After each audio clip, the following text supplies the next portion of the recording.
गिबियाव बर'लेण्ड हालामनि मोनफ्रोमबो बर' रादाबनि साफ्रोमबो जोंनि रादाब बुथुमगिरि न'खरनि सोद्रोमाफोरनिसिम बिटिआर सरकारनि जानानै आं हामलायथि बावग्रोबाय। दिनै थांनाय 19/9/21 बैथि दाननि खालाराव जानाय जा इन्सिडेन्ट, बे इन्सिडेन्टखौ लानानै जोंनि गेजेराव गोबां दान्थे बिदान्थे जागासिनो दङ। बे दान्थे बिदान्थेखौ लानानै जोंनि बिटिआर सरकारा मानाव गेदेर प्रमद बर' बिथां बिटिआरनि चिफनि दैदेननायाव मैया आसामनि मानाव गेदेर गिबि मन्त्रि डक्टर हिमन्त बिश्व शर्मा सारजों सावरायनानै मोनसे सिद्धान्तआव फैदोंदि जनक कुमार ब्रह्म आरो जोंसार मोसाहारि एलाइस जोमै बे सानैनि जा इन्सिडेन्ट, बे इन्सिडेन्टआ थारैनो इनकाउन्टाराव जादों ना फेक इनकाउन्टाराव जादों बेखौ नायबिजिरनो थाखाय मानाव गेदेर चिफ मिनिस्टार बिथाङा गाबोन जोंनि बिटिआर हालामावहाय आसाम पुलिस बिफाननि 3 गोजौ थाखोनि पुलिस अफिसारफोरखौ नायबिजिरनो थाखाय थिनहरगोन आरो बे नायबिजिरनायनि गेजेरजों दायनिगिरिखौ साजा होनाय जागोन, सैथोखौ बुरखांनाय जागोन। बेखौ दिनै जोंनि बिटिआर सरकारनिफ्राय साफ्रोमबो बिटिआर बासिनिसिम रोखायै फोरमायथिनाय थाबाय। नैथियाव गोबां मानसिफ्रा बायदिसिना सोंखारिदों, स्पेसियेलि एक्स एनडिबिनि मुं लानानै जनक कुमार ब्रह्म आरो जोंसार मोसाहारि एलाइस जोमै बे सानैया एनडिबिएसनि गरै 42 and 43 बेस अफ म्यानमार बेखौ लानानै जों एनडिबिएसनि साफ्रोमबो दैदेनगिरिखौ सोंखारिदों। इभेन सोरबा थौले गोसोनि मानसिफ्रा डाइरेक्टलि बिआर फेरेंगानि मुंखौ मख'नानै सोंखारिनो नागिरदों।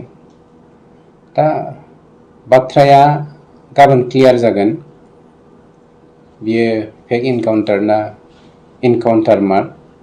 अब्लाबो बिटिआर सरकारा मानाव गेदेर प्रमद बर' बिथांनि दैदेननायाव दिनै मोनसे सिद्धान्त लाबाय जे सरकारि भाबे जोंसार मोसाहारि एलाइस जोमैनि अनजालि बिसि गौथुमा, जाय बिथांजोआ 42 बेसनिमोन म्यानमारनि, बिथांनो जोंनि बिटिआर सरकारनिफ्राय गौथुमानो साख्रि होनाय जासिगोन आरो जनक कुमार ब्रह्मनि न'खरनि सोरबा सासे सोद्रोमानोबो मोनसे साख्रि होनाय जागोन आरो बेखौ गाबोननो जोंनि CEMआ मानाव गेदेर प्रमद बर' बिथाङा गावनि आखाइजों एपइन्टमेन्ट लेटारखौ होगोन। बेखिनि बाथ्राखौ दिनै नोंथांमोननि मिडियानि गेजेरजों जोङो थोंजोङै दुलाराय जोंनि बिटिआर बासिनिसिम फोरमायथिनाय थाबाय आरो जोंनि बिटिआर खुंगिरि बा खुंथाइगिरिफोरनि गोसोआ बेसेबां सुबुंथि, बेनि गेजेरजों दिनै नोंथांमोननि मिडियाखौ लानानै जों फोरमायनो हानायनि थाखाय गोजोननाय मोन्दों। आदसा, गोदानै जोनोम जानाय जिखिनि ULB बिथांमोनखौ मा खावलायनो सानो, माबायदि दानि थासारियाव खामानि मावनांगौ दं होनना सानो बिथांमोननि? ULB जा आर्म स्ट्रागल खालामनायनि बाथ्रा ओंखारदों, बेनि सोमोन्दै आं मैयाबो स्टेटमेन्ट मोनसे होखाबाय। आं बिटिआरनि सासे सोद्रोमा माने बिटिआर खुंथायनि सासे सोद्रोमा हिसाबै बा EM हिसाबै बेखौसो खावलायगोन। दिनैसिमाव बिथांमोननि स्टेटमेन्टनि गेजेरजों मोनदांनाय जा आइडिय'लजिकेल थिंकिं बा बिथांमोननि जा सान्थौ, बियो जोंनि थाखाय एसे माने गनायनो हाथावै मोनसे बिथिंजों थांनाय बायदि नुहुरदों। सोरनिबा मोन्थायनि बेरेखायै जोंहा बाथ्रा बुंनो गोनांथि गैया, खिन्थु मोन्थायखौ लानानै हारिनि मोन्थायखौ खोमानायनि मिजिंजों राजखान्थिनि चक्रआवहाय बेरेखा हाबा दा मावथों, बेखौनो आं बेक्तिगत भाबै खावलायदों बिटिआरनि सासे इएम हिसाबै।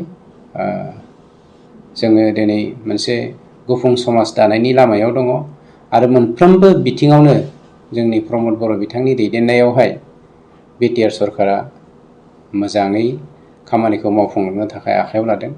गतिके माबाफोर जेंना दङब्ला समाजनि जों सुफुंख'नो हायै, जों मावख'नो हायै बा जों मोनदांस'हायै माबाफोर खामानि दङब्ला, जों मावनो हायाखैब्ला बेखौ नोंथांमोना आसि थुनानै होफै, जोङो एक्सेप्ट खालामगोन। एबा इनस्टिटिउसनाव आवगायलांदोंबा आं सानो बे जोंनि हारिनि थाखाय मोनसे अलखद सम होननानै। सानैनि न'खरनोबो होनाय जागोन ना? सानैनि न'खरनोबो होनाय जागोन, जनक कुमार ब्रह्मनि न'खरनोबो।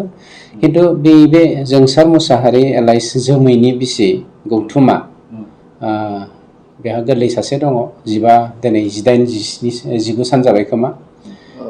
बे गौथुमाया जेराव आफादनिबो सासे गथ'खामोन आरो बियो बिनि जोमैनि बिसि, गतिके साख्रिखौ बे मोनथावनाखा।